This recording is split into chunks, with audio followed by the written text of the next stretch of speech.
18 के श्लोक नंबर 62 में भगवान स्वयं कह रहे हैं कि अर्जुन उस परमेश्वर की शरण में जा जिसकी कृपा से परम शांति व शाश्वत स्थान अर्थात सतलोक को प्राप्त होगा।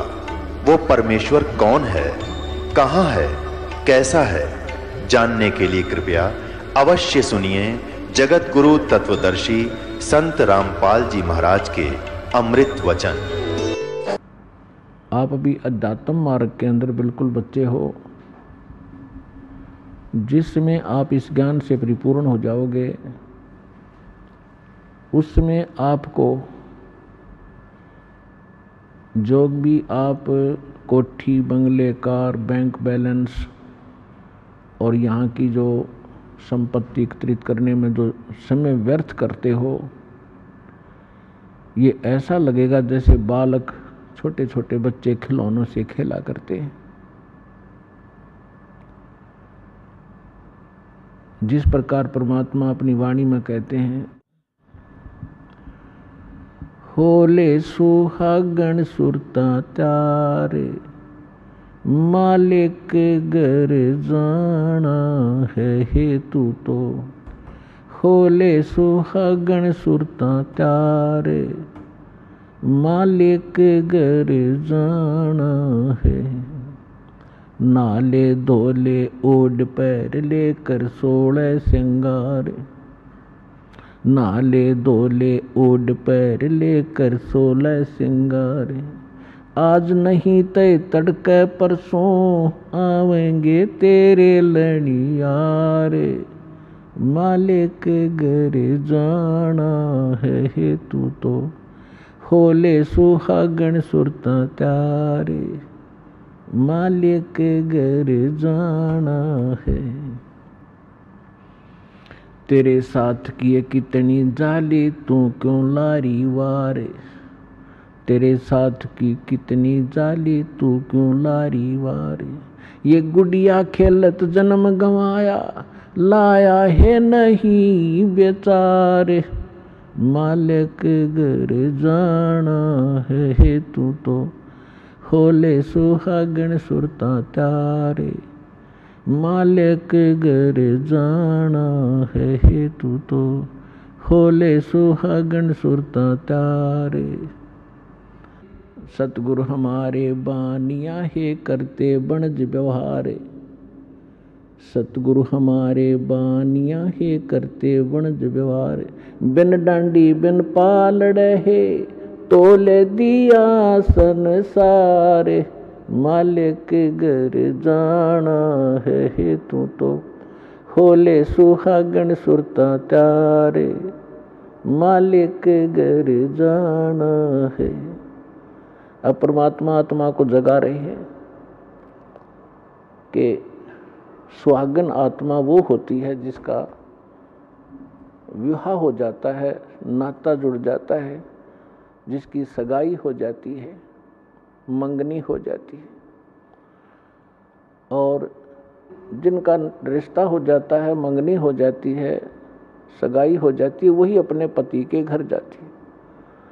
और जब तक लड़की कुंवारी है वो पति के घर नहीं जा सकती। तो कहने का भाव ये है कि जिनको उपदेश प्राप्त हो गया है वो सुहागन आत्मा होगी, परमात्मा से जुड़ गए वो। अब अपने जैसे यहाँ रिवाज बनी हुई थी उसी आधार से परमात्मा ने ज्ञान दिया है कि जो लड़की अधिक दहेज लेकर जाती थी तो सास ससुर को अच्छी लगती थी। यहाँ की वैसे रीति ये गलत है, लेकिन फिर भी उसके आधार से ज्ञान समझाने के लिए परमात्मा ने बताया है। तो इसी प्रकार परमात्मा कहते हैं कि नाले धोले ओढ़ पैर लेकर 16 श्रृंगार, और दुल्हन को अच्छी तरह श्रृंगार कर भेजा करते थे, हर तरह से उसको आभूषण पहनाते थे ताकि उसकी छवि कुछ निखर जाए।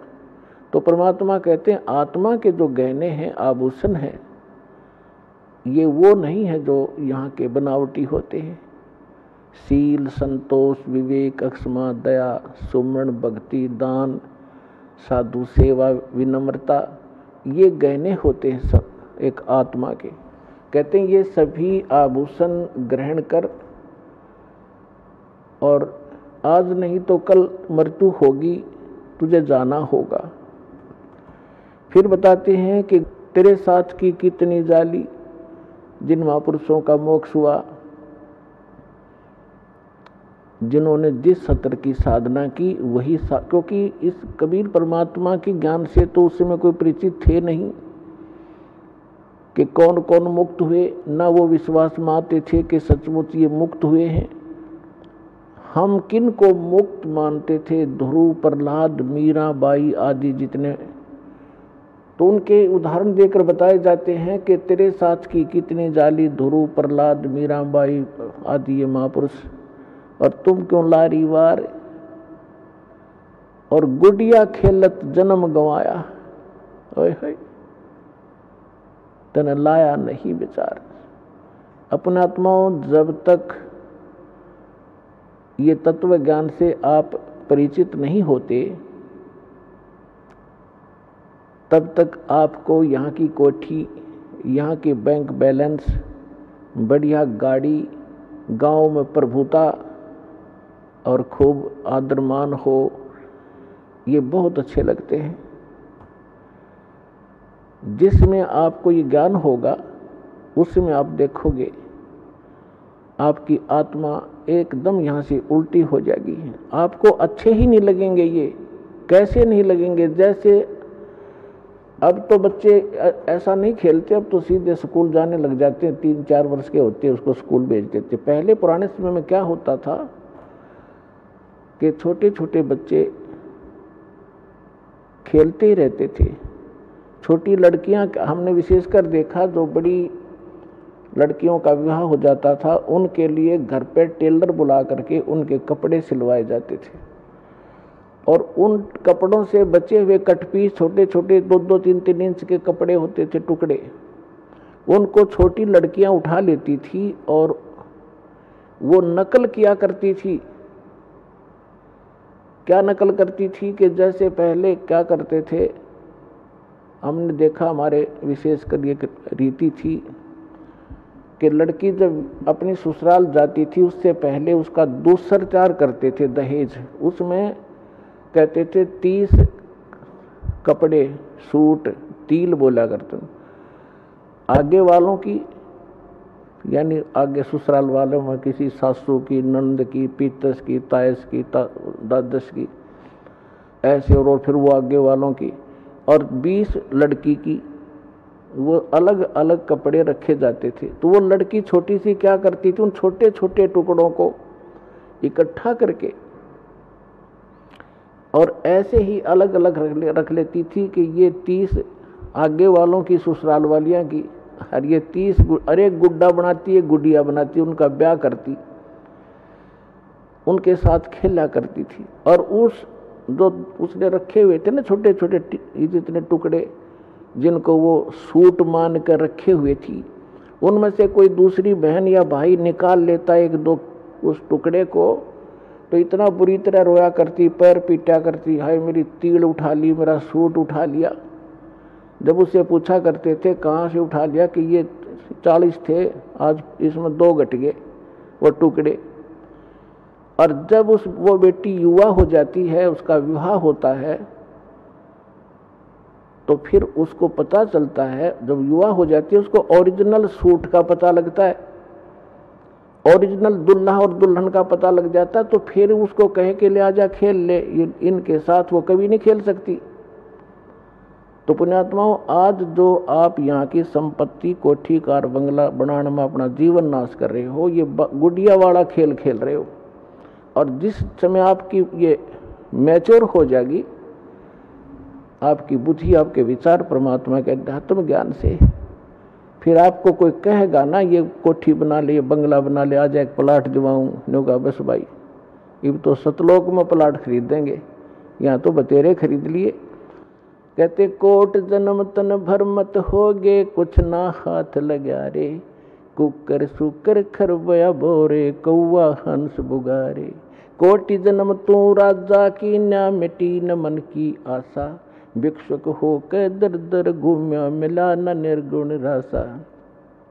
इंद्र कुबेर ईश की पदवी, ब्रह्मा वरुण धर्मराया, विष्णुनाथ केलपुर को जाके फिर भी वापस आया।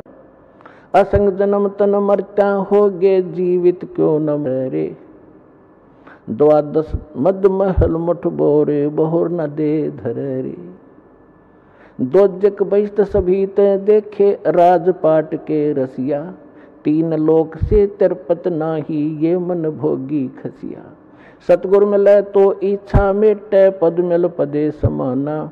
चल हंसा उस लोक पुठाऊं, जो आदि अमर अस्थाना। 4 मुक्ति जहाँ चंपी करती, माया होरी दासी। दास गरीब अभय पद पर से, वो मिले राम अविनाशी। जिन महापुरुषों को परमात्मा मिले और स्वयं परमात्मा ने आके हमें जो यथार्थ ज्ञान बताया, वो हम तक पहुंचा नहीं, जिस कारण से हम भक्ति करके भी निष्फल रहे और 100 कष्ट हम भोगते रहे और साधनाएं भी करते रहे, क्योंकि हम साधना उन असमर्थ भगवानों की करते रहे जो हमारे भाग्य को परिवर्तन नहीं कर सकते थे। तुम कौन राम का जपते जापम, तात कटे ना तीनों तापम। समर्थ का शरणाग हो, रंग होरी हो, कबू न हो एकाज राम रंग होरी हो। समर्थ का शरणाग हो, यानी उस समर्थ की शरण में आओ, तब तुम्हारे घर में सदा खुशी बनी रहेगी या होरी बनी रहेगी। और कभू ना हो अकाज राम रंग होरी हो, कभी अकाज नहीं होगा, कोई आपके घर में दुर्घटना नहीं हो सकती। देखो, कर्म के संस्कार आपका प्रेशर जरूर डालेंगे। जैसे आपने भक्तों के अनुभव सुने, कैसे कैसे जुल्म ढाने चाहे काल संस्कार ने, और परमात्मा ने हट एक तरफ 2 सेकंड में टाल दिए सारे। तो जब तक आप परमात्मा की मर्यादा में रहोगे, कबीर भगवान की में, आपको पूरा साथ देगा। यदि आपने मर्यादा भंग कर दी, आपने कोई परमात्मा का नियम तो भंग कर दिया, तो उस समय काल का दाव लग सकता आपके ऊपर। और अन्य भक्त ये सोच रहे होंगे कि ये दीक्षित था, इसके साथ ऐसी घटना क्यों घट गई। तो पुण्यात्माओं, इसके साथ साथ आपको बहुत सावधान किया जाता है कि देखो, कुछ भक्त ऐसे होते हैं, दीक्षा ले रखी है, मर्यादा भी तोड़ रखी है, फिर भी सुखी महसूस होते हैं। अभी उसका कोई भाग्य का ऐसा दुष्कर्म नहीं है जो उसको चोट मारने वाला है। और एक ऐसा भक्त है, दीक्षा ले ली है और नाम तोड़ दिया है, खंड हो गया है, तो उधर से संस्कार ऐसा कमजोर आ गया कि उसकी मृत्यु होनी है, वो मृत्यु होगी। और दीक्षित भी था, लेकिन दीक्षा नहीं थी, क्योंकि नाम खंड हो गया। पावर काम तब तक करेगी बिजली आपके घर पर जब तक आपका कनेक्शन जुड़ा रहेगा। जिस दिन कनेक्शन कट गया, किसी भी कारण से कट जाता है, तो पावर का काम नहीं हो रहा आपके घर पे। उसके लिए परमात्मा कहते हैं कबीर साहब, जब लग हंसा हमरी आना, काल लगे ना तेरा बाना। कि जब तक ये प्यारी आत्मा मेरी मर्यादा में रहेगी, काल तेरा अटैक नहीं हो सकता। और जब हम मर्यादा तोड़ देंगे तो पुण्यात्माओं, फिर काल ही काल है सब जगह, पूरा संसार। हम परमात्मा की शरण में आने के बाद ऐसा समझ लो जैसे समुद्री जहाज में बैठ गए और उस जहाज से नीचे उतरे तो डूबेंगे, कहीं उतर लो, किसी साइड से गिर लो नीचे। तो जब तक आप इस परमात्मा की मर्यादा में रहोगे, आपके ऊपर कोई दिक्कत नहीं आएगी। दूसरी बात ये होती है, परमात्मा जो भी आप परमात्मा के लिए लगे हो, कोई दुख में आया है, यहाँ दुख तो आपको फ्री ऑफ कॉस्ट यानी रूंगे में आपको लाभ दिया जाएगा। ये हमारा यहाँ का मेन उद्देश्य नहीं है कि आपको ये सुख दें, लड़का दें, लड़की दें, कोठी दें, बंगले, और कोई कष्ट संकट है, कोई 3 ताप से पीड़ित है, केवल इसी उद्देश्य को लेकर हमने ये यूनिवर्सिटी नहीं खोल रखी, ये हॉस्पिटल नहीं खोल रखा। हमारा मूल उद्देश्य है जन्म और मृत्यु के दीर्घ रोग का नाश करने का, ये मूल काम है। इसके साथ साथ हम जो आपको यहाँ की जो और दुख हैं तो वो पहले निवारण किए जाते ताकि आपकी आस्था बढ़े भगवान में, और उसके बिना आप भगवान को पहचान नहीं सकते। अब जैसे कोई ऐसे जादू जंत्र करता था, सिद्धियां दिखाता था, तो धर्मदास जी कह रहे थे कि भगवान वो ऐसा संत है, ऐसे चमत्कार करता है। परमात्मा बोले वो संत नहीं जो चमत्कार करता है, वो महामूर्ख व्यक्ति है। और फिर उसी समय परमात्मा ने कहा कि वो संत नहीं जिसे चमत्कार भी ना हो।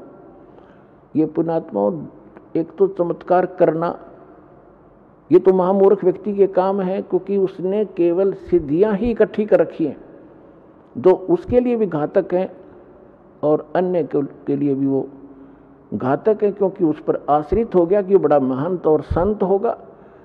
और फिर कहा कि वो संत ने जिसे चमत्कार ना हो, संत चमत्कार नहीं करता, आप होया करे, उसके पास इतनी समर्थ शक्ति होती है, उसका उद्देश्य चमत्कार करने का नहीं होता, उद्धार करने का होता है।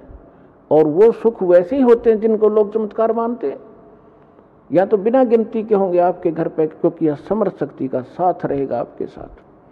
तो क्या बताते हैं, तो परमात्मा हमें याद दिलाते हैं कि जब तक आप हमारी मर्यादा में रहोगे आपको यहाँ के सारे सुख भी देंगे जिनको आप सुख मानते हो। अब पुण्यात्माओं, जो 3 ताप के कष्ट भी आपके कहीं नहीं कटे।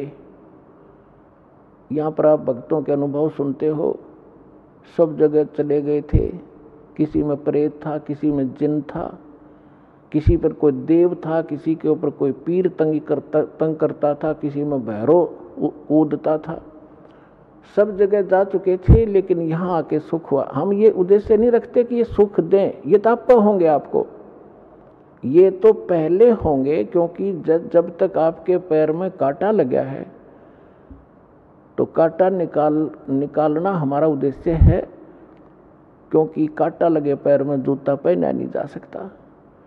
अब जैसे आप पहले हम सुनते थे, किसी भी संत के पास दुखी जाता था तो पहले तो अपने जंतर मंत्र बताता, ये कर दो, वो बोल दो, 5 कपड़े रख दो, ऐसे श्राद्ध निकाल दो, ऐसा दान कर दो, मैं तुम्हारा मंत्र जाप करूंगा। जब कुछ नहीं होता था, लास्ट में ये कहते थे कि ये तो आपके भाग्य में लिखा हुआ है, आपके प्रारब्ध का कष्ट है, ये तो भोगना ही पड़ेगा।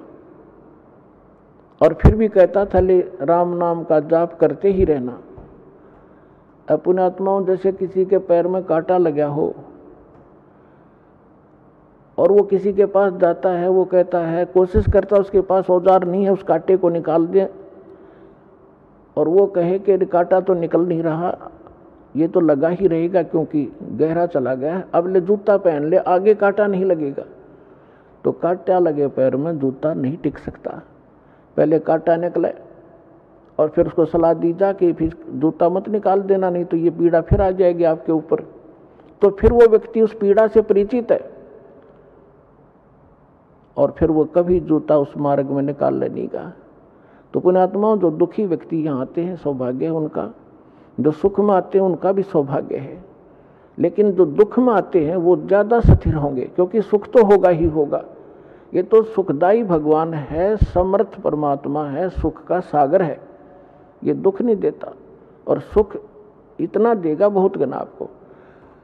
और फिर थोड़ा सा यहाँ गाइडलाइन इसलिए दी जाती है क्योंकि आप मार ना खा जाओ भक्ति मार्ग में, इस मार्ग पर टिका रहना कठिन है। उसके लिए आपको ये फाउल पॉइंट बताए जाते हैं और साथ में गाइडलाइन दी जाती हैं जो आपके इस भक्ति मार्ग में सहयोगी होंगे। कुछ भक्त हमारे अन्य दुखियों को लाते हैं अपने पड़ोस से, रिश्तेदारों को समझा बुझा के, चलो वहाँ ठीक हो जाओगे, चलो वहाँ ठीक हो जाओगे, जाते सुख हो जाएगा, स्वस्थ हो जाओगे। तो पुण्यात्माओं, क्योंकि आपको मालूम है कि यहाँ ऐसे होता है, लेकिन जो केवल यहाँ इसी उद्देश्य से आता है कि मैं ठीक हो जाऊं बस, तो उसका अगले उद्देश्य से भी परमात्मा परिचित है कि ये केवल झाड़ा लुहान आया है और ये ठीक होया फिर दोबारा नहीं आएगा। तो परमात्मा पुण्यात्माओं, इस दास ने 1994 से लेकर आज तक इस परमात्मा के से काफ़ी निकट सानिध्य का अवसर मिला है, और जो मालिक ने परमात्मा की शरण में इस दास के माध्यम से आने वाले भक्तों के सुख देखे हैं वो अद्वितीय है। लेकिन हमारी जब तक हम ज्ञान से परिचित नहीं होते तो आप कभी भी डगमग हो सकते हो। एक गांव में हमारा भक्त था, उसके यहाँ हम सत्संग करने जाते थे, 3-3 दिन का पाठ करते थे। जैसे यहाँ 3 दिन करते हैं वो पर एक घर में किया करते थे, क्योंकि इस सत भक्ति को हमने बेस बनाकर चलाना पड़ा। एक घर में 3 दिन और 2-2 टाइम सत्संग करते, घर वाले आ जाते, अड़ोस पड़ोस के आ जाते, वो रिश्तेदारों को बुला लेते, तो उनको 3 दिन तक परिपक्व करते ज्ञान से। पहले दिन तो वो कुछ बेदकते, फिर धीरे धीरे सेट हो जाते और फिर उनके सुख देखते। तो उसके पड़ोस में एक लड़की थी, उसके दोनों किडनी खराब हो गई, चारपाई पर लेटी हुई, सारे सोजस आई हुई। उसने कहा कि आ जाओ, तुम नाम ले लो और ठीक हो जाओगे, हमारे गुरुजी से उपदेश ले लो, इनके भगवान कबीर साहब ठीक कर देते हैं। उन्होंने उस लड़की को ले आए, उन्होंने दीक्षा ले ली। फिर हमने कहा कि एक पाठ कराओ, फिर हम घर में ही करते थे। हम पाठ करने गए 10 दिन के बाद, वो लड़की ऐसे चारपाई पे लेटी हुई, 10-15 दिन उसने थोड़ा बहुत नाम जाप जैसा किया। हम गए तो वो उठा कर लाए उसको, दास भी वही 3 दिन रहता था घर घर पे। मैंने कहा बेटी तू उठ और बर्तन साफ कर। भगत आए हुए खाना जैसे ऐसे भंडारा होता था छोटा, 10-20 भगत 50 भगत आते थे आसपास के, बर्तन साफ कर। तो उसके घर वाले कहने लगे भक्तों से कि तो बैठ तो सकती नहीं, कैसे बर्तन साफ करेगी। तो कहा कि आप एक बार इसको बैठाओ, जो आदेश है पालन करो। उसको ले जाकर पीढ़े पर बैठा दिया, जहाँ बर्तन साफ करे थे। 2 घंटे बर्तन साफ करे उस लड़की ने, और तीसरे दिन अपने आप उठ कर चल पड़ी।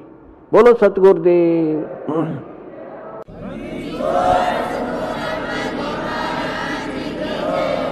तो उसको क्या हुआ, कति स्वस्थ होगी, शादी होगी, और फिर नाम छोड़ दिया, आना बंद कर गए। 10 साल हो गए उन बातों को। तो कहने का भाव ये है कि ये परमात्मा आपको आते भी सुख दे सकता है, लेकिन आप केवल झाड़ा लुहान की आदत पड़ रही है आपने, एक बार ठीक हो जाओ फिर कोई जरूरत नहीं आने की। और हमारा उद्देश्य ये है कि ये तो सुख आपको मिलेगा ही मिलेगा, लेकिन हम बार बार आपको यहाँ बुला करके आप भक्ति से और ज्ञान से परिपक्व करना चाहते हैं, ताकि आपके संस्कार भक्ति वाले बढ़ें। एक कष्ट तो आपका दूर हो गया, आपके तो जीवन में 20 और हैं ऐसे ऐसे, फिर वो तोड़ देंगे दे, या आपकी बहुत बुरा हाल कर देंगे। तो पुण्यात्माओं, ये ना समझना कि आप ठीक नहीं होगे, सभी ठीक होंगे, लेकिन परमात्मा अपने हिसाब से करेगा, और लेकिन आप पर आपत्ति नहीं आने देगा। तो इसलिए आप परमात्मा के इस ऑपरेशन में जो कर रहा है इसमें ऑब्जेक्शन मत करना। जैसे कोई रोगी है और डॉक्टर के पास जाता है, डॉक्टर अपने हिसाब से कर रहा है, तो उसमें बीच में अगर मरीज अपनी टांग अड़ावे कि ना ऐसे नहीं ऐसे कर दे, तो वो काम बिगाड़ देगा, वो ऑपरेशन खराब हो जाएगा उसका। तो परमात्मा आपको सुख देगा, आपके सिर पर हाथ रखेगा, आपके बच्चों की सुरक्षा करेगा और आपको मोक्ष देगा। आप विश्वास के साथ लगे रहना। बोलो सतगुरुदेव।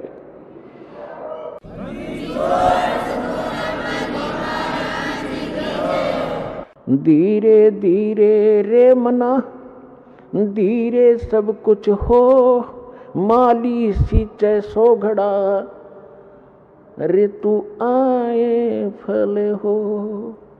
अभी तक तो आपने बबूल बो रखी थी, सब ने गलत साधना शास्त्र विधि ताक कर मनमानी साधना करते थे।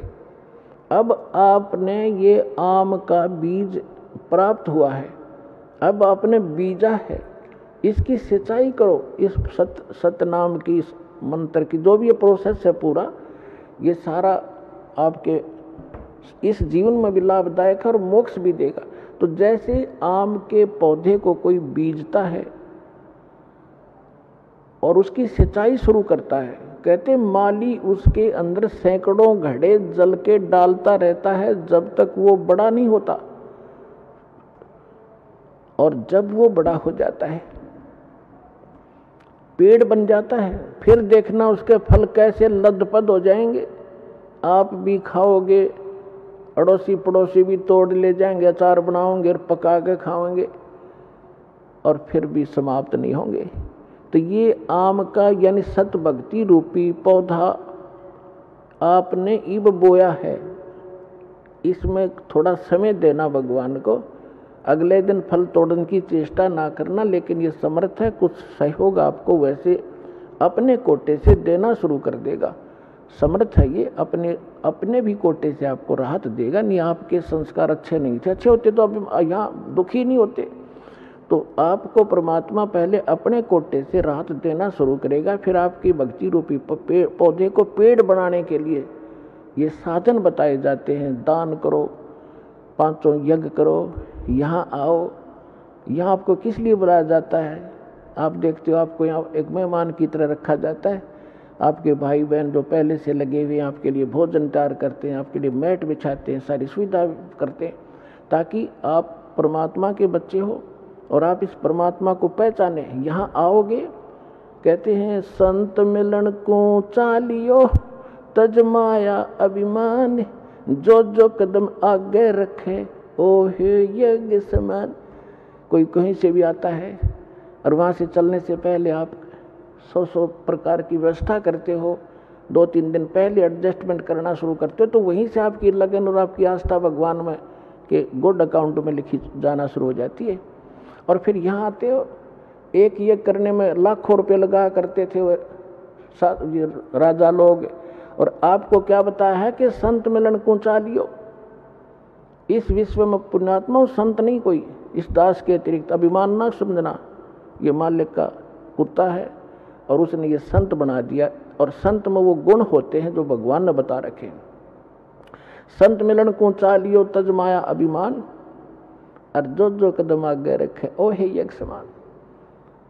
कोई कितनी ऊंची पोस्ट हो और कितना समृद्ध हो धन से, जिस प्रकार आदमी बच्चा रोगी डॉक्टर के पास जाता है, उसको पता लग जाता है तेरे दीर्घ रोग है, असाध्य रोग है, तो वो जाते ही डॉक्टर जो भी उसको आदेश देता है, इंजेक्शन लाऊंगा लगा दो जी, जांच कराओ वहाँ जाओ, अच्छा जी, लेट जाओ, लेट गया जी, कपड़े उतार दो, चेक करूंगा, लो जी। तो कोई अभिमान नहीं रखता, चाहे कितना बड़ा पद हुआ, उसको उसमें पद दिखाई नहीं देता, उसने अपनी जान दिखाई देती है। तो यहाँ जब आप इस परमात्मा के लिए चलो, एक बालक बन के, एक अधीन, एक रोगी समझ के, वैसे तो आपको ज्ञान हो जाएगा धीरे धीरे जीव की औकात क्या है। अब फुल्ला फिरा बकवाद करे, 2 मिनट में पैरालिसिस हो जावे, बांगा मुंह हो जा, मुंह मक्खी निकले और बड़े इसके अंदर, मुंह बंद भी नहीं कर सकता। तो जीव की औकात का यहाँ पता लगता है इस ज्ञान से, हम क्या हैं, कितना सामर्थ्य है। हम समर्थ की भक्ति करके वहाँ चले जाएंगे जहाँ कोई कष्ट नहीं होता। तो यहाँ कहते हैं संत मिलन को चालियो तज माया अभिमान, और जो जो कदम आगे रखे ओ हे यज्ञ समान। और फिर उस आधार, उस भाव से जब आप यहाँ आओगे दर्शनार्थ, तो जितने भी कदम वहाँ से लेकर यहाँ तक आपके बने, प्रत्येक आपकी एक यज्ञ के तुल्य पुण्यदायक होगा आपको। और फिर यहाँ पर 5 यज्ञ करवाई जाती हैं। प्रथम एक यज्ञ है धर्म की, आपका जो पैसा दान आता है, यहाँ भंडारे खुले चलते हैं, कहीं शेड लगाया जाता है, पंखे लाए जाते हैं, आपके लिए सारी व्यवस्था होती है। तो जैसा कि आप पुराणों में पढ़ा करते थे, शिव पुराण, विष्णु पुराण में आपको बताया है कि श्राद्धों के विषय में एक जानकारी दी है कि यदि कोई योगी को भोजन करा दिया जाए, योगी ये नहीं होता जो पेट का पानी लाकर दिखा दो ऊपर न पैर करके खड़े हो जाए, नहीं। योगी माने परमात्मा से मिलने की जो चेष्टा सद्भक्ति कर रहा है, साधक, सत्य साधक को योगी कहते हैं, भक्त। तो जो एक भक्त को भोजन करा दिया जाए तो 1000 जो ब्राह्मण बुला रखे हो ना सारा आदम जीवने के लिए, उनका भी उद्धार करे और यजमान का भी करे और उन पितरों का भी करे जिसके लिए तुम प्रयत्न कर रहे हो। और यहाँ आप सारे योगी हो, और यहाँ जो आपके निमित्त दान होता है, फिर आपको भोजन भंडारा होता है, तो इससे आपका भी उद्धार, आपके पितरों तक का भी उद्धार हो जाएगा। तो आपके द्वारा जो दिया गया दान है आपको यहाँ सफल करेगा। जैसे परमात्मा हर प्रत्येक ग्रंथ बताता है कि कुपात्र को किया हुआ दान व्यर्थ होता है और सुपात्र को दिया हुआ दान सफल होता है। फिर परमात्मा साथ साथ बताते हैं, एक यज्ञ है धर्म की, दूसरी यज्ञ है ध्यान, और तीसरी यज्ञ हवन की, चौथी यज्ञ परिणाम, और पांचवी यज्ञ ज्ञान की। तो यहाँ 500 यज्ञ करवाए जाते हैं आपको। आप प्रणाम यज्ञ है, जैसे आप दंडोत प्रणाम करते हैं, लेकिन हृदय से करे, देखा देखी करी हुई उस प्रणाम का पुण्य नहीं मिलेगा। जैसे परमात्मा की वाणी में लिखा है, जय गोपाल दंडवत करो, बामे पैरों पड़ प्रणाम, पर दुआ करो दिल पाक से, असला असल सलाम। पाक दिल से, सच्ची श्रद्धा से प्रणाम करो, नम्रता से। देखो प्रणाम का उद्देश्य क्या है? आपको विनम्र बनाने के लिए कि इंसान में अभिमान ना रहे, और जब तक अभिमान रहेगा भगवान प्रसन्न नहीं हो सकता। और जैसे रावण ने जो साधना भक्ति की, पुण्यात्मा आप तो लाख जन्म नहीं कर सकते, इतनी कुर्बानी यहाँ से काट के चढ़ा दिया, लेकिन एक त्रुटि रही, उसने अभिमान नहीं गया, और वो अभिमान उसको खा गया, लेकर डूब गया। कुल का नाश कराया, अपना नाश कराया, भक्ति नाश करा लिया। तो सबसे पहले अपने भगत के अंदर आधीनी होनी चाहिए। एक प्रमाण बताया है परमात्मा ने, एक उदाहरण दिया है। एक अजाजिल नाम का भक्त था, साधक था। अब जैसा हमने गुरु मिलते हैं, हम उन गुरुओं को कंप्लीट मान के, संपूर्ण मान के उसके आदेश का पालन कर लेते हैं। जीव की तो इतना ही काम होता है श्रद्धालु का। अब इन्होंने क्या कर रखा है कि राम नाम की गाड़ी की ब्रेन में टिक रखी है। किसी ने एक पहिया ले रखा है, व्हील, उसको घुमा रखा है, ये राम नाम की गाड़ी, तुम भी दिखाओ इसको। किसी ने एक स्टीयरिंग ले रखा कि यार राम नाम की गाड़ी है। अब जैसे कोई हवन करते फिरते हैं, कहते हैं यह भक्ति है। कोई सुबह शाम के नित्य नेम कर लेते हैं, छोटे मोटे गीता का, कोई वेदों का, कोई कहते यही भक्ति है। ये सारी मिलाकर भक्ति बना है। तो उसको एक पहिया दे रखा था, उसके गुरु ने कि बेटा प्रणाम करा कर, और प्रणाम करने से तेरा स्वर्ग में वास हो जाए। क्योंकि ये जो यज्ञ हैं, जब तक हमें सत्साधना न मिलती है, स्वर्ग तक की साधना है। लेकिन हम इन यज्ञों को स्वर्ग के लिए नहीं, अपने मोक्ष के लिए प्रयोग करेंगे। हम जिसका हमारे ऊपर कर्जा है उनको ये पकड़ा देंगे कि आप अपना ये ऋण पकड़ो, हमने तुम्हारे लोक में वो रेस्टोरेंट नहीं चाहिए, हम आगे को चलने वाले हैं। उस अजाजिल ने अपने जीवन काल में, पहले लाखों वर्षों की आयु होती थी, 1 अरब प्रणाम की, दंडवत प्रणाम लेट लेट के। और जब वो ऊपर गया, विष्णु जी को इष्ट मानता था, विष्णु जी के लोक में गया। अपने आत्मा जो भी क्रियाएं आप यहाँ कर रहे हो, जैसा भाव आपका है, आपकी भी ऐसी परीक्षा होगी त्रिकुटी पर जाके, और जैसी श्रद्धा आपकी इस दास के प्रति यहाँ होगी, ऐसी वहाँ होगी। तो वहाँ परमात्मा आपको इस दास के रूप में मिलेगा।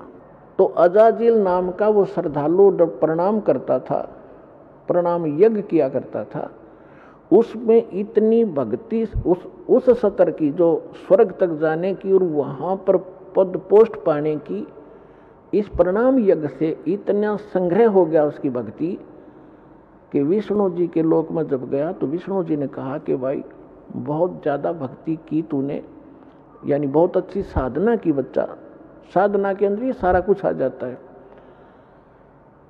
तो उसने कहा जी हाँ, साधना खूब की, 11 अरब बंदगी कर रखी है मैंने। तो विष्णु जी ने कहा कि अभी तेरे अंदर तो बड़ी सिद्धि भी आ गई है। अच्छा जी, कहाँ? एक बच्चा बना दे, एक लड़का उत्पन्न कर।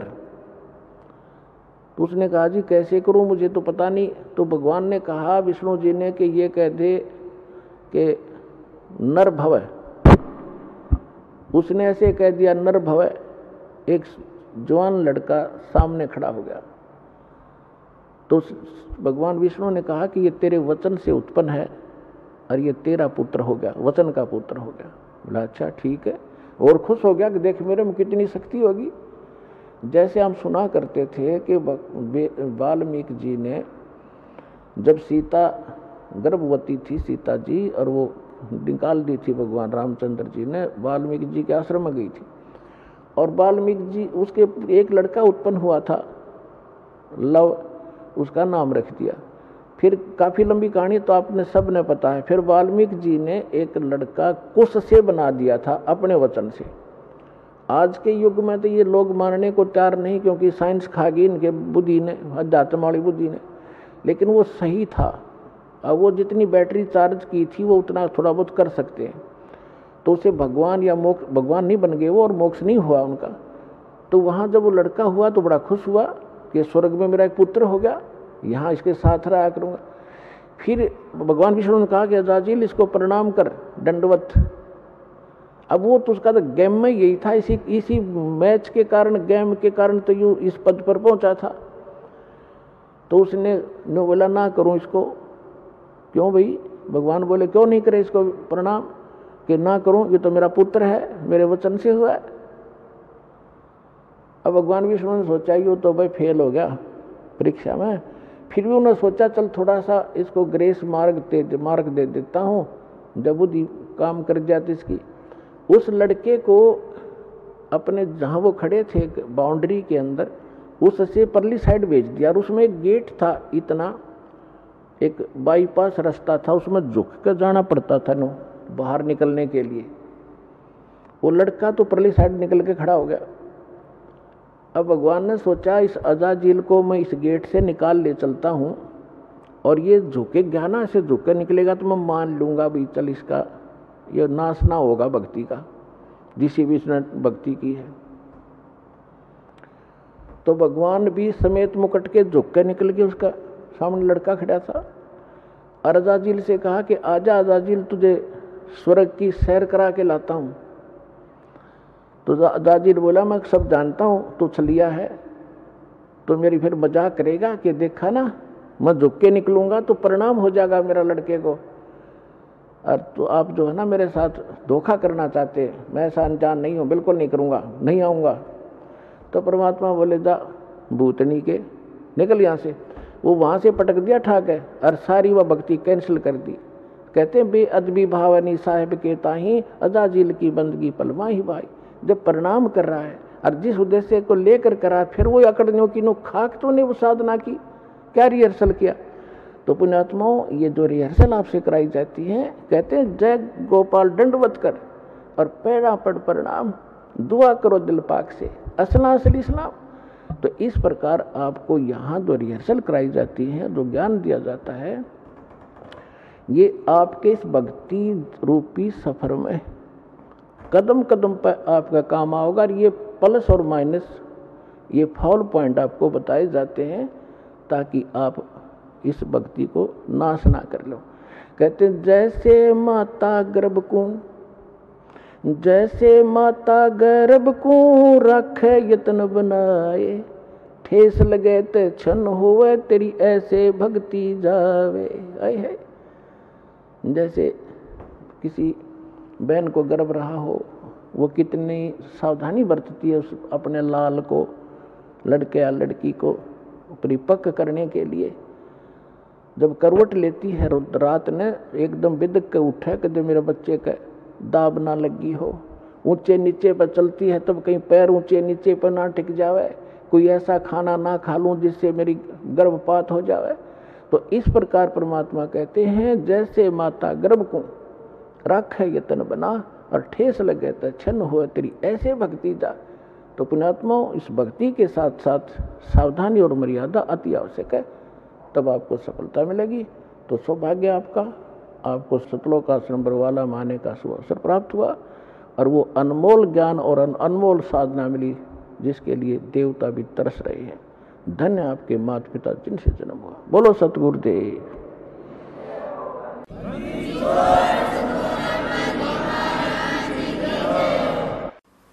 परम पिता परमात्मा पूर्ण ब्रह्म सर्वसृष्टि रचनहार कबीर परमेश्वर जी की असीम रजा से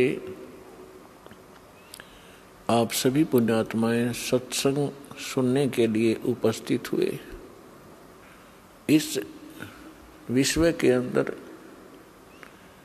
प्रथम तो मानव जन्म दुर्लभ है और दूसरा सतगुरु सत्संग मिलना ये उससे भी दुर्लभ है। तो आप पुण्यात्माओं को वो दोनों ही पदार्थ सुलभ हैं। मानव शरीर प्राप्त है, सतगुरु और सत्संग प्राप्त है। तो पुण्यात्माओं, आप बहुत ही पुण्यकर्मी प्राणी हैं। यदि सतगुरु नहीं मिलते, आप कितने ही पुण्यकर्मी होते, आपके सभी पुण्य एक दिन अक्षीण हो जाने थे।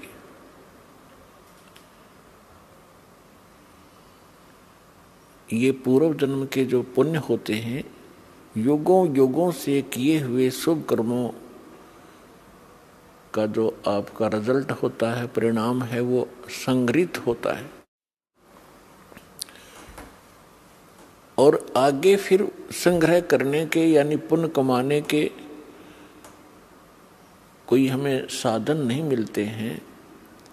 तो उस पुण्यकर्मी प्राणी जो पूर्व जन्म से युगों युगों से पुण्य इकट्ठे किए हुए हैं, उसकी ऐसी स्थिति होती है जैसे इन्वर्टर की बैटरी चार्ज कर ली जाए और चार्ज फुल होगी और फिर चार्जर उसका है नहीं, आगे चार्जर नहीं लगाया या कोई कनेक्शन नहीं है उसका बिजली से, चार्जर भी लगा रखा है तो कनेक्शन ठीक ना हो, लाइट ना हो उस स्विच के अंदर, तो फिर कैसा महसूस होता है, कैसे लगता है, उसके साथ कैसा धोखा होता है।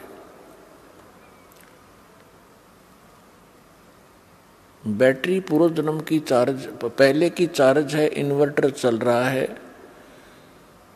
पंखे भी चल रहे हैं, बल्ब भी जग रहे हैं और आगे इन्वर्टर भी लगा हुआ है, आगे चार्जर भी लगा दिखाई दे रहा है, स्विच में लगा रखा है और स्विच में लाइट है नहीं, पावर नहीं है उसके अंदर। तो उसको कब पता चलेगा?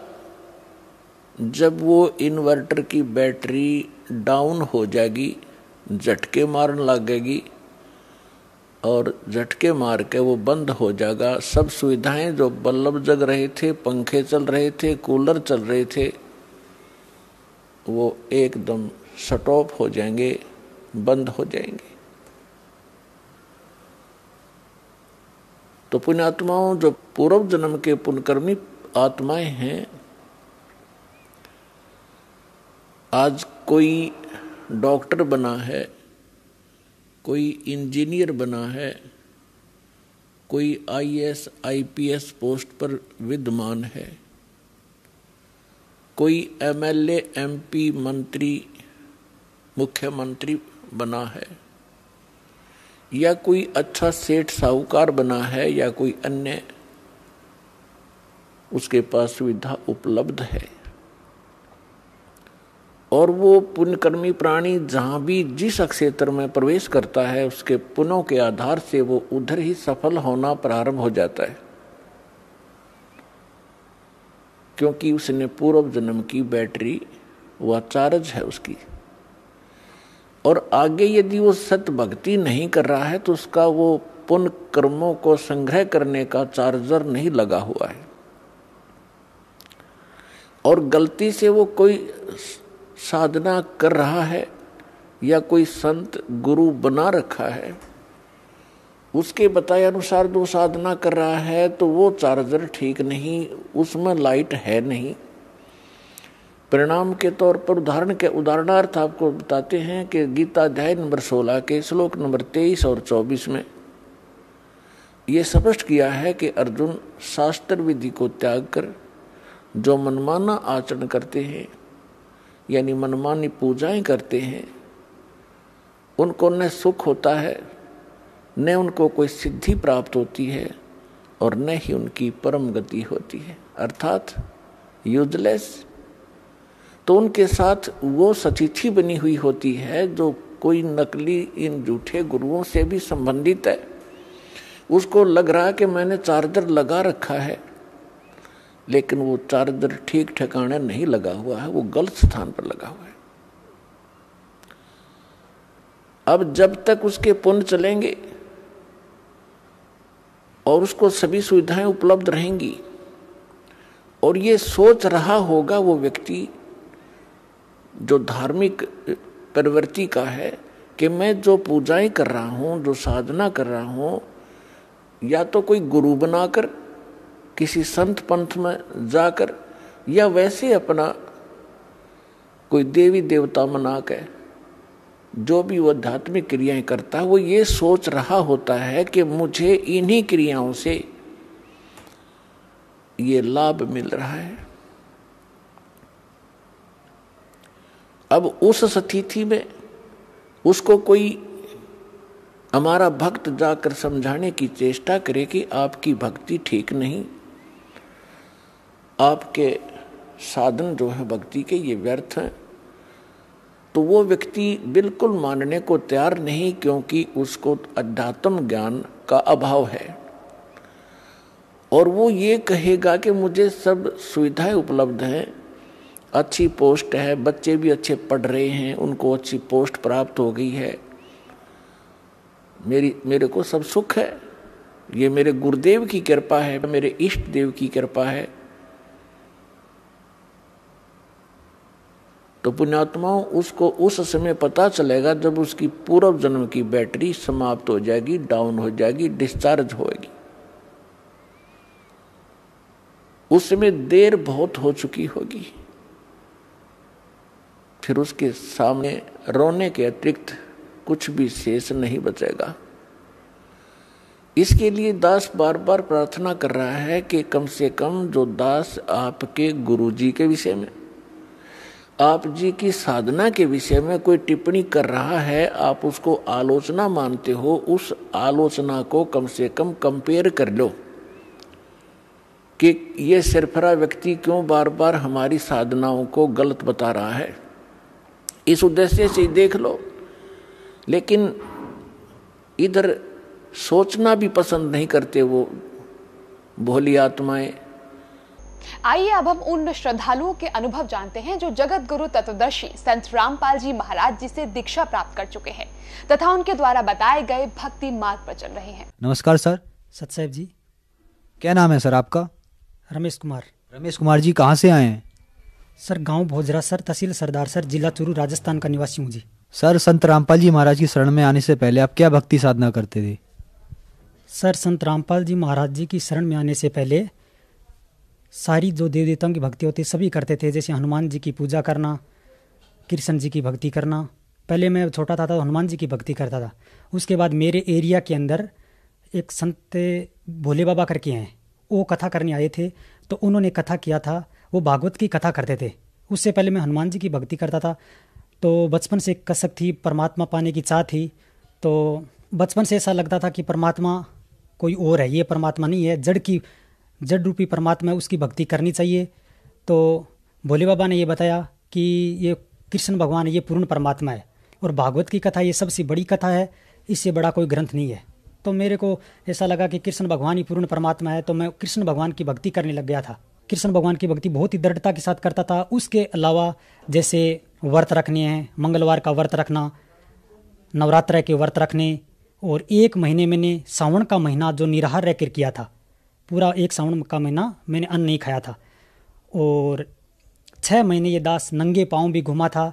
इसके अलावा निर्जला एकादशी जो बिना पानी के की जाती है, वो भी दास ने कई निर्जला एकादशी के व्रत भी किए हैं।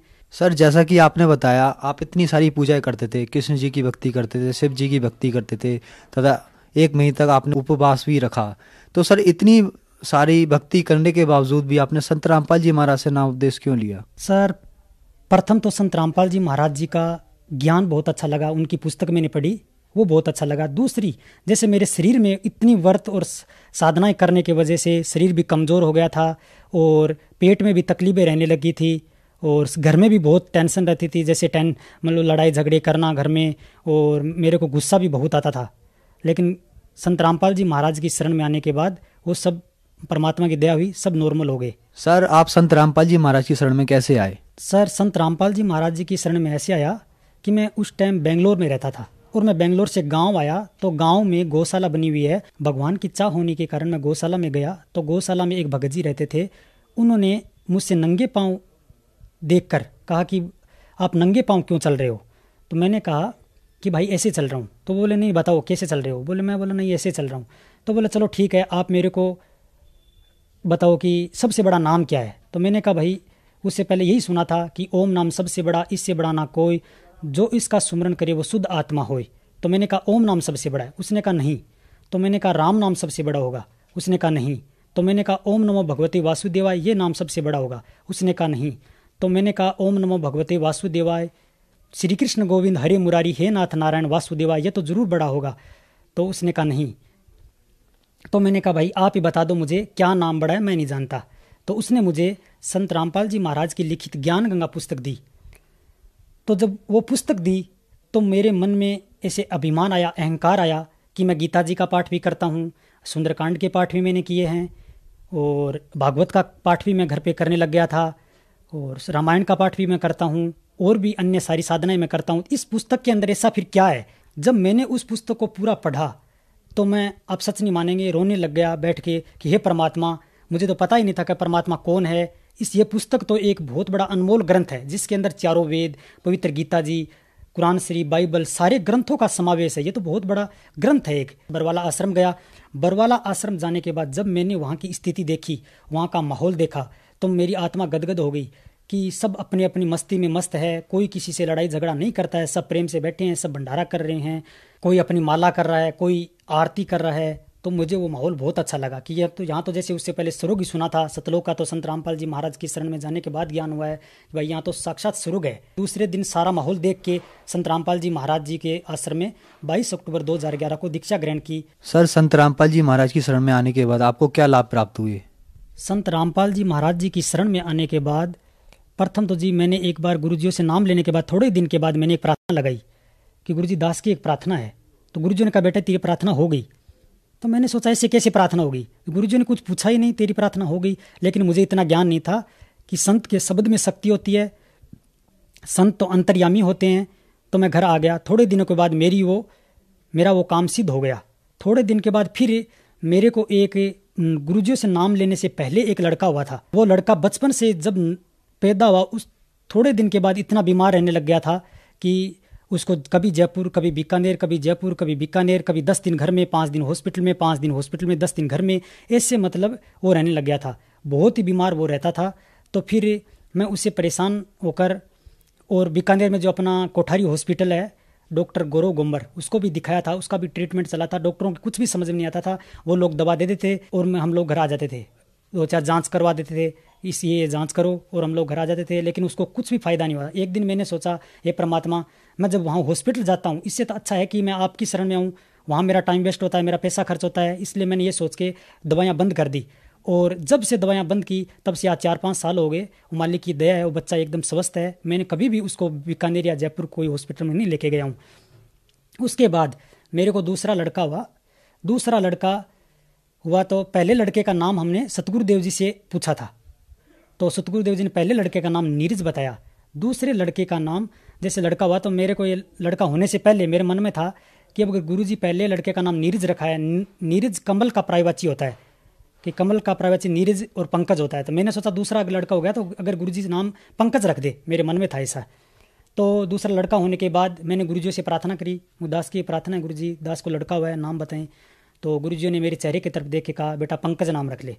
तो मुझे बहुत बेहद खुशी हुई कि जो मेरे नाम मेरे मन में है वही नाम गुरुजी ने बता दिया। करोड़ों नाम संसार में है, लेकिन गुरुजी ने जो मेरे मन में नाम बसा हुआ है वही नाम बच्चे का निकाला है। तो वो भी एक चमत्कार हुआ। उसके बाद तीसरी डिलीवरी हुई। तीसरी डिलीवरी के अंदर 2 लड़के हुए जुड़वा। पहले लड़के की डिलीवरी हो गई नॉर्मल, दूसरे बच्चे की डिलीवरी नहीं हो रही है। तो जैसे पौन घंटा हो गया, पौन घंटे तक डिलीवरी नहीं हुई, नर्स ने कह दिया कि इस बच्चे की डिलीवरी यहाँ नहीं होगी, आप इसको मतलब दूसरी जगह लेके जाओ। तो हमारी माताजी साथ में थी, लेडीज और भी साथ में थी। वो बोली भाई अब इस हालत में हम इसको कहाँ लेके जाएं। वो बोली आप बीकानेर या चूरू कहीं भी लेके जाओ, ये डिलीवरी मेरे से नहीं होगी। तो बोला इस हालत में हम लोग कहाँ लेके जाएं इसको, जैसे भी करके आप डिलीवरी करो। तो उसने बोला ये बच्चा नहीं बचेगा, डिलीवरी तो मैं चलो करा दूंगी कोई बात नहीं, बच्चा नहीं बचेगा। तो मेरी माताजी ने और सबने कहा कोई बात नहीं आप डिलीवरी कराओ। और बोले वो नर्स ये भी बोली कि आप अपने परमात्मा को, भगवान को याद करो। तो मेरी माताजी ने कहा हमारे संत रामपाल जी महाराज हमारे साथ है, आप चिंता मत करो, आप अपना काम करो। तो फिर पौन घंटे के बाद जब बच्चे की डिलीवरी हुई तो बच्चे को हम तुरंत लेके हॉस्पिटल लेके चले गए। गणपति नर्सिंग होम जो हॉस्पिटल है, प्राइवेट हॉस्पिटल है सरदार शहर के अंदर, उसमें लेके गए। तो डॉक्टर ने जाने के बाद मुझे कहा कि ये बच्चा आप चाहो तो इसको बीकानेर या जयपुर कहीं भी लेके जा सकते हो। तो उसने कहा कि इस बच्चे के बचने के चांस नहीं है, क्योंकि इस टाइप के बच्चे अक्सर बचते नहीं हैं। तो मैं कहा कोई बात नहीं, आप अपना ट्रीटमेंट शुरू करो, हमारे संत रामपाल जी महाराज हमारे साथ है, आप चिंता मत करो, आप अपना ट्रीटमेंट करो, आपका काम है ट्रीटमेंट करना, बाकी सब परमात्मा पे छोड़ दो। डॉक्टर ने अपना ट्रीटमेंट शुरू किया। 3 दिन तक बच्चे ने कुछ भी खाया पिया नहीं। 6 दिन हो गए। 6ठे दिन जो मेरी पत्नी थी वो मुझे बोलती है कि आप गुरुजियों को एक बार प्रार्थना लगा लो। तो मैं उसको बोला वो भक्ति नहीं करती है, नाम ले रखा है पर भक्ति नहीं करती है, मर्यादा नहीं रखती है। तो मैंने उसको कहा कि आप भक्ति नहीं करती हो, मर्यादा नहीं रखती हो, दुख आते हैं तो आपको परमात्मा याद आते हैं और सुख में आप परमात्मा को भूल जाते हो, तो मैं प्रार्थना नहीं लगाऊंगा। मैं ऐसे करके जहाँ वो एडमिट थी उस कमरे से बाहर निकल गया। तो थोड़ी देर के बाद फिर वापस गया तो उसने फिर मुझसे प्रार्थना की कि आप एक बार मेरी प्रार्थना है आपसे, आप गुरुजी को प्रार्थना लगा दो, बस मेरा मन खुश हो जाएगा। मैं चलो ठीक है, संत रामपाल जी महाराज तो दया के सागर हैं, उनको मैं प्रार्थना लगा लूँगा कोई बात नहीं, लेकिन फिर भी आप भक्ति नहीं करते हो, मर्यादा नहीं रखते हो। तो मैंने सतगुरुदेव जी शाम को लगभग 10 बजे रात को मैंने प्रार्थना लगाई। प्रार्थना लगाने के बाद सुबह जब डॉक्टर आया, डॉक्टर आया तो डॉक्टर ने आके कहा कि आज आपको छुट्टी कर देंगे शाम को, बच्चा आपका ठीक है। वो परमात्मा की दया थी। परमात्मा को शाम को प्रार्थना लगाते ही दूसरे दिन बच्चा मतलब डॉक्टर ने छुट्टी दे दी, हम लोग घर पे आ गए। और डॉक्टर ने यह भी कहा था कि बच्चा अगर ये बच भी गया तो इस बच्चे में कोई न कोई डिफेक्ट रहेगा, ये बच्चा पूरी तरह से तंदुरुस्त नहीं हो पाएगा। वो बच्चा आज वो 4 लड़के हैं, चारों लड़कों में सबसे ज़्यादा एक्टिव है वो बच्चा। संत रामपाल जी महाराज की शरण में आने से पहले मुझे बहुत गुस्सा आता था और गुस्से के कारण घर में झगड़ा रहता था। हमेशा इस टेंशन में रहता था मैं कि कैसे मेरा ये मनुष्य मतलब कैसे ये जीवन मेरा सफल होगा, कैसे हम जिएंगे। इस तरह से गुस्सा आएगा। अपना जीवन, गृहस्थ जीवन तो बहुत लंबा अभी तो स्टार्ट हुआ है। संत रामपाल जी महाराज की शरण में आने के बाद मुझे वो गुस्सा नहीं आता है, मेरे घर में शांति रहती है। एक बार मेरी मम्मी घर में जाला साफ कर रही थी, सफाई कर रही थी, तो मम्मी वहाँ से नीचे गिर गई। नीचे गिरने के बाद मम्मी को इतनी ज़बरदस्त चोट आई कि मम्मी ने ये सोचा कि लगता है मेरी हड्डी फ्रैक्चर हो गई है। तो डॉक्टर को दिखाया तो संत रामपाल जी महाराज की दया हुई, कुछ भी नहीं हुआ, नॉर्मल। उसको थोड़ा सा 4-5 दिन की टैबलेट दी और मम्मी ठीक हो गई। सर, जो दर्शक आपको देख रहे हैं उनको आप क्या संदेश देना चाहते हैं?